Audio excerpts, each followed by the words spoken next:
পশ্চিমবঙ্গে মুসলিম নির্যাতনের তথ্যচিত্র তুলে ধরা হবে, যেটা ঘটবে তার থেকে ব্যাপক আকারে তুলে ধরা হবে, এটা তাদের পরিকল্পনা। গতকাল সাংবাদিক ব্রিফিং এ ভারতের পররাষ্ট্র মন্ত্রণালয়ের মুখপাত্র রণধীর জয়সওয়াল বাংলাদেশের বর্তমান অথর্ব সরকার এবং জামাতি বামাতি জিহাদি জঙ্গিদের জামা ইট ঘষে দিয়েছে একদম মুখ বরাবর। তিনি যে বক্তব্য দিয়েছেন, এই বক্তব্য শোনার পর বাংলাদেশের পরাধীন মন্ত্রী আদৌ ঘুমাতে পেরেছেন কিনা আমি জানি না। তিনি স্পষ্ট জানিয়ে দিয়েছেন, ভারত থেকে অবৈধ বাংলাদেশিদের নিজ দেশে ফিরিয়ে নেওয়ার অর্থাৎ ভারত থেকে বাংলাদেশে প্রত্যাবাসন বিষয়টি অত্যন্ত স্পর্শকাতর এবং এটার সফল বাস্তবায়নে বাংলাদেশ সরকারের সহযোগিতা একান্ত প্রয়োজন। ভারতে যেই সব অবৈধ মানুষ আছে তাদেরকে বাংলাদেশে পুশ ব্যাক করা হবে। জনাব তারেক রহমান, গতকাল আপনি এবং আপনার পররাষ্ট্রমন্ত্রী বলেছিলেন না, পুশ ব্যাকের কোনো সম্ভাবনা নাই, পুশ ব্যাক করা হবে না, পুশ ব্যাক করলেও সেটা আপনারা গ্রহণ করবেন না। স্বরাষ্ট্রমন্ত্রী সালাউদ্দিন সাহেব বিজিবিকে স্পষ্ট নির্দেশনা দিয়ে দিয়েছেন, সীমান্তবর্তী অঞ্চলগুলোতে সজাগ দৃষ্টি রাখতে হবে যাতে করে কোনো পুশব্যাকের ঘটনা না ঘটে। কিন্তু কয়েক ঘন্টার ব্যবধানে ভারতের পররাষ্ট্র মন্ত্রণালয় যে আহ্বান জানিয়েছে, তারা এই ব্যাপারে যথেষ্ট জিরো টলারেন্স নীতি গ্রহণ করবে, এটা খুব দ্রুতই হবে এমনটাই শোনা যাচ্ছে। তবে দেখা যাক আসলে কোন দিকে যায়। দেশের যা অবস্থা, যেগুলো আছে তাদেরকে খাবার দিতে পারে না, বিদ্যুৎ সংকট, ওষুধ সংকট, এর মধ্যে আবার নতুন করে যদি পুশব্যাক করা হয় তাহলে বর্তমান পরাধীন মন্ত্রীর যে ত্রাহি ত্রাহি অবস্থা শুরু হবে, এইখান থেকে আদৌ কিভাবে তিনি মুক্তি পাবেন এটা আমার মাথার মধ্যে কাজ করতেছে না। পরিসংখ্যান অনুযায়ী বাংলাদেশ থেকে 2009 এবং 2013 সাল পরবর্তী সময়ে ব্যাপক পরিমাণ জিহাদি জঙ্গি অবৈধভাবে সীমান্ত পাড়ি দিয়ে ভারতে প্রবেশ করেছে। দালাল চক্রের মাধ্যমে তারা ভারতের জাল পরিচয়পত্র, আধার কার্ড, প্যান কার্ড, এমনকি পাসপোর্ট তৈরি করেছে। একথাও আমি গত দুদিন পূর্বে ভিডিওতে বলেছি। এই অবৈধ অনুপ্রবেশকারীদের একটি বিশাল অংশ বিভিন্ন অপরাধমূলক কর্মকাণ্ডে জড়িয়ে পড়েছে। খোদ ভারতে বসে তারা বিভিন্ন অপকর্ম চালাচ্ছে, বিশেষ করে জঙ্গিবাদ এবং উগ্রবাদ, যেটা ভারতের সীমান্তের নিরাপত্তা এবং আঞ্চলিক স্থিতিশীলতার জন্য ভয়াবহ হুমকির কারণ হয়ে দাঁড়িয়েছে। এরপর সীমান্ত কেন্দ্রিক অবৈধ মাদক পাচারের সাথে এদের সম্পৃক্ততা আছে।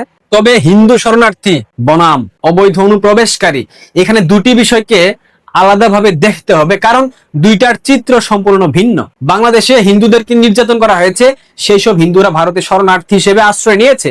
কিন্তু জিহাদি জোশে আচ্ছন্ন যেই সব মুসলিম অনুপ্রবেশ করেছে, যেই সব জঙ্গিরা আওয়ামী লীগ সরকারের জঙ্গি নিধন নীতি থেকে বাঁচার জন্য ভারত অনুপ্রবেশ করেছে, তাদেরকে তো নিশ্চয়ই অনুপ্রবেশকারী হিসেবে গণ্য করা হবে না, না হওয়াটাই খুব স্বাভাবিক। 2001 সালে বিএনপি জামাত জোটের শাসনামলে রাজনৈতিক এবং সাম্প্রদায়িক সহিংসতার শিকার হয়ে যে বিপুল সংখ্যক হিন্দু ভিটেমাটি হারিয়ে, ব্যবসা প্রতিষ্ঠান হারিয়ে, সবকিছু হারিয়ে জীবন বাঁচাতে ভারতে আশ্রয় নিয়েছিলেন, তাদের ব্যাপারটা সম্পূর্ণ ভিন্ন এবং এই ব্যাপারে ভারতবর্ষ যথেষ্ট সহনশীল নীতি প্রদর্শন করবে। কারণ তারা ভারতে গিয়ে যথাযথ আইনি প্রক্রিয়ায় এলটিভি, লং টার্ম ভিসা গ্রহণ করেছেন এবং নাগরিকত্বের আইনি ধাপগুলো অনুসরণ করেছেন। মানবিক কারণে তাদের বিষয়টি ভারত সরকার ইতিবাচক ভাবে দেখছে, সামনের দিনেও দেখবে। সমস্যা মূলত তাদের নিয়ে যারা অপরাধমূলক উদ্দেশ্য নিয়ে কিংবা অবৈধভাবে সীমান্ত পাড়ি দিয়ে জাল নথিপত্র তৈরি করে ভারতে অবস্থান করতেছে, জিহাদি জোশে আচ্ছন্ন মুসলিমরা।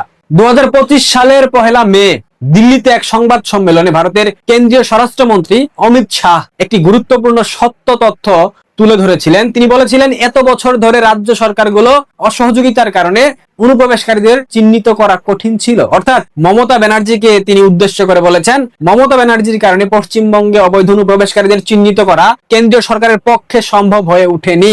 অনেক ক্ষেত্রে রাজনৈতিক ভোটের স্বার্থে স্থানীয় নেতারা, বিশেষ করে মমতার তৃণমূল, এইসব অনুপ্রবেশকারীদের বৈধতার জাল প্রমাণপত্র তৈরিতে সহায়তা করেছে, বিনিময়ে মোটা অঙ্কের অর্থ নিয়েছে। অদূর ভবিষ্যতে ভারত সরকার যখন কড়া পদক্ষেপ নেবে, অবৈধভাবে বসবাসকারীদের চিহ্নিত করে আইনি প্রক্রিয়ায় জেলে ভরবে কিংবা পুশ ব্যাক করবে, তখন বাংলাদেশের গণমাধ্যমগুলোতে প্রচার করা হবে ভারতে মুসলিমদের নাগরিকত্ব কেড়ে নেওয়া হচ্ছে। কিন্তু প্রকৃত সত্য, তারা বৈধ নাগরিক ছিল না, বরং জাল নথিপত্রের আড়ালে সুযোগ সুবিধা নিয়েছে, লুকিয়েছিল এই অনুপ্রবেশকারীরা। একজন সচেতন বাংলাদেশী নাগরিক হিসেবে ভারতের পররাষ্ট্র মন্ত্রণালয়ের এই কঠোর এবং স্বচ্ছ সিদ্ধান্তকে আমি সাধুবাদ জানাই। অপরাধমুক্ত সমাজ এবং নিরাপদ সীমান্ত নিশ্চিত করতে অবৈধ অনুপ্রবেশ বন্ধ হওয়াটা দুবাংলার জন্য অত্যন্ত জরুরি, অপরাধীদের আইনানুগ শাস্তি হওয়া অত্যন্ত জরুরি এবং বিজেপি সরকার এটা করে দেখাবে। তারেক ভাইয়া বুঝিবেন রোহিঙ্গা সামলানোর কত জ্বালা।